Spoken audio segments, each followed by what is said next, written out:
Beacon Press Audio presents When We Do Harm, A Doctor Confronts Medical Error by Danielle Ofri. This book is narrated by Richardson, published by Beacon Press Audio 2020. For Nava, Noah, and Ariel. It may seem a strange principle to enunciate as the very first requirement in a hospital that it should do the sick no harm. It is quite necessary, nevertheless, to lay down such a principle.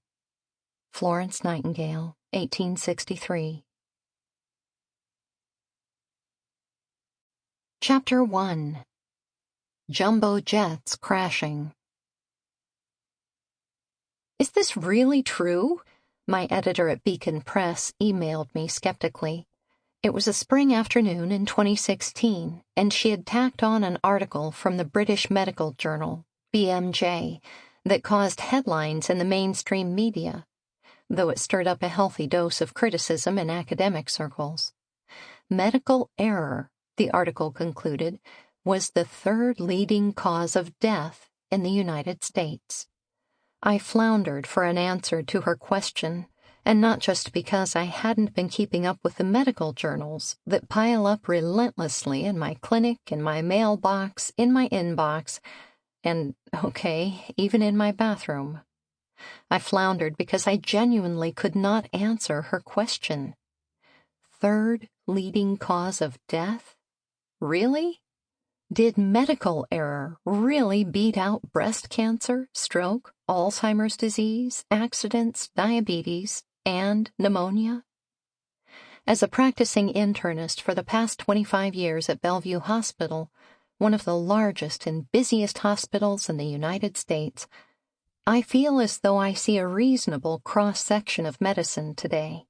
My patients suffer overwhelmingly from the ailments of a 21st century developed society: obesity, diabetes, heart disease, hypertension, cancer. If medical error is the third leading cause of death, then I should be seeing it all the time, right? I should be hearing about it from friends and family.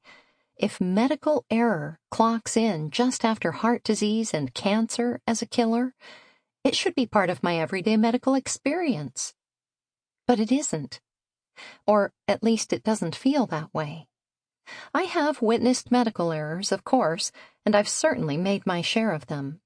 I've heard bone-chilling tales in hospital corridors and read shocking, heart-wrenching stories in the media.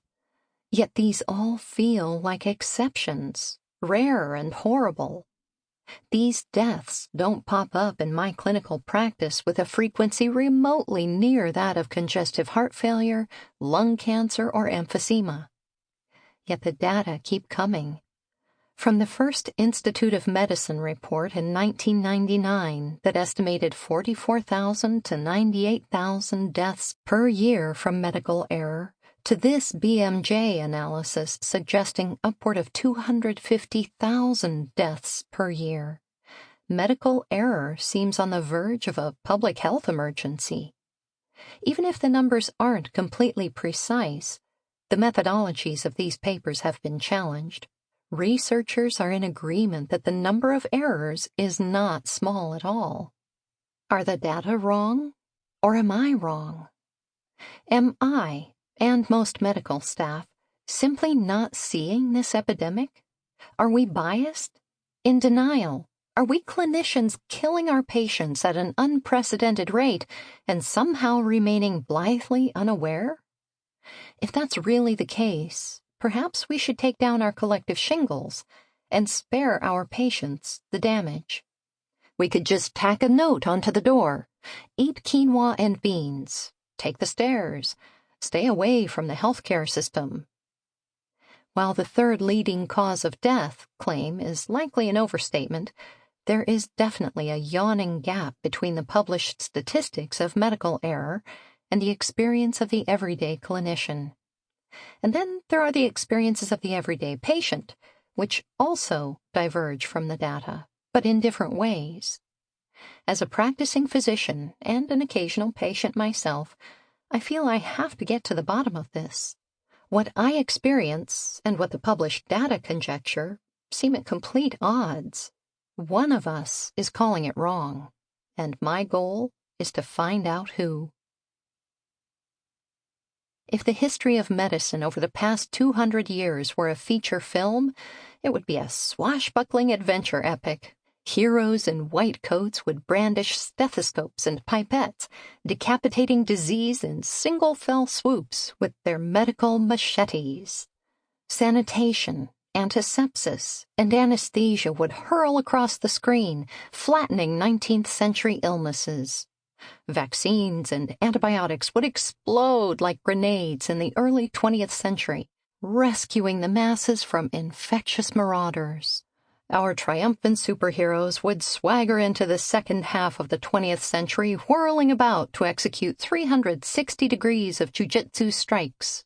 Chemotherapy, dialysis, antipsychotics, blood transfusions, birth control, CT scanners, cardiac catheterization, ICUs, statins, antihypertensives, HIV treatment, slaying every dragon in the room with hardly a backward glance. The movie would be one straight trajectory of progressive victory over disease, nearly doubling average life expectancy before you even approached the unpopped kernels at the bottom of your greasy popcorn box. Staggering success has been the dominant leitmotif in medicine, with good reason. Turning once uniform killers into afterthoughts is an impressive feat that should not be taken for granted. But this theme of relentless victory hasn't left much space in the narrative for talking about the medical errors and adverse outcomes of our treatments. At best, these were annoying pebbles along the road upon which our heroes confidently strode. It's not that medicine does not examine errors. Morbidity and mortality conferences, affectionately known as M&Ms, have been a part of medicine for a century. M&Ms were, and still are, formal evaluations of bad outcomes. But the rugged individualism of our medical heroes filtered through to our analysis of medical mistakes, with the general approach being to figure out what, or more often who, had malfunctioned, and then fix that thing. Still, these errors were seen as mere footnotes to the inexorable sense of progress. All would get fixed by the indefatigable advances of medical research. It's not surprising, therefore, that the tallying of medical harms was never a flourishing area of medical research. The gray-haired establishment of medicine was of the view that the noble art of medicine, bolstered by the juggernaut of scientific research, was exemplary in its ministrations. Instead, it was the trainees, in fact, who were among the earliest to point out the blind spots. Robert Moser, a resident at Brooke Army Medical Center, was one of the first people to take a hard look at the downsides of medical care. In a 1956 paper in the New England Journal of Medicine, he described diseases that would not have occurred if the therapeutic procedure had not been employed.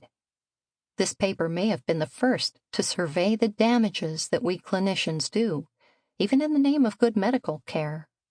He titled his paper Diseases of Medical Progress, and found that about 5% of patients experienced these. A few years later, this paper happened to be discussed during a morning conference of the medical residents at Yale New Haven Hospital. Among the residents present that day was Elihu Schimmel, whose main claim to academic fame thus far had been a gold medal in Talmud at the Eitz Chaim Yeshiva of Borough Park, Brooklyn. Schimmel was struck by the uncomfortable idea that the medicine he was learning could cause harm as well as do good. During his training, he began keeping his own scorecard, noting any complications or poor outcomes he felt were the result of the medical treatments he was giving.